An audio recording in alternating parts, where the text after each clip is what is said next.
عمران خان صاحب ہوشیار، خبردار، خطرے کی گھنٹی بج رہی ہیں۔ اپوزیشن تحریک وجہ نہیں ہے، بلکہ اس کی وجہ عام پاکستانی ہیں جنہوں نے آپ سے امیدیں باندھی، مگر اس بھیانک مہنگائی نے ان کی زندگیاں وبال بنا دی ہیں۔ ان خیالات کا اظہار معروف صحافی تجزیہ کار کامران خان نے کیا۔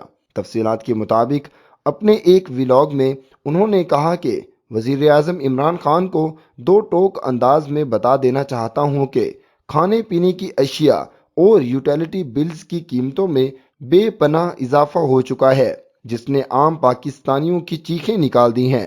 عوام کو اعداد و شمار کی بہتر خبروں سے کوئی واسطہ نہیں ہے۔ سماجی رابطوں کی ویب سائٹ ٹویٹر پر جاری کیے گئے ولاگ میں تجزیہ کار کامران نے وزیر اعظم عمران خان کو مخاطب کرتے ہوئے کہا کہ عوام کی اکثریت کو یقین تھا کہ آپ کے اقتدار میں آنے کے بعد ان کی زندگیاں آسان ہوں گی۔ عوام کو اعداد و شمار کی بہتر خبروں سے کوئی واسطہ نہیں ہے۔ ان کے نزدیک صرف ایک پیمانہ ہے کہ 2018 میں اشیاء خرد و نوش کی قیمتیں کیا تھیں اور اب کیا ہیں۔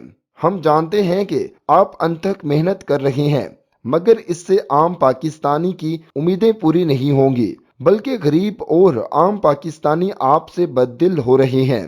تجزیہ کار کے مطابق عمران خان کی ناکامی پاکستان کی ناکامی ہوگی۔ تمام غیر سیاسی اور متعلقہ امور کے ماہرین سمجھتے ہیں کہ موجودہ مہنگائی کی بڑی وجہ آپ کی ٹیم کی نااہلی، غلط فیصلے اور غلط اندازے ہیں۔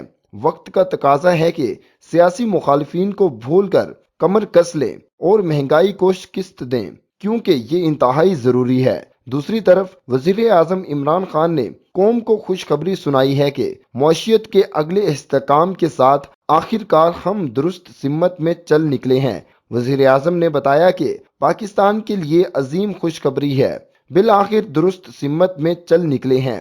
ماہ ستمبر میں $73 ملین کے سرپلس کے ساتھ کرنٹ اکاؤنٹ پہلی سماہی کے لیے $792 ملین ہو گیا۔ گزشتہ برس اسی عرصے کے دوران کرنٹ اکاؤنٹ کو $1492 ملین خسارے کا سامنا تھا، جبکہ گزشتہ ماہ کے دوران برآمدات میں 29% اضافہ ہوا اور ترسیلات زد میں 9% اضافہ ہوا۔ دوستو، مزید اسی طرح کی ویڈیوز دیکھنے کے لیے آپ ہمارے چینل کو سبسکرائب کر لیجئے۔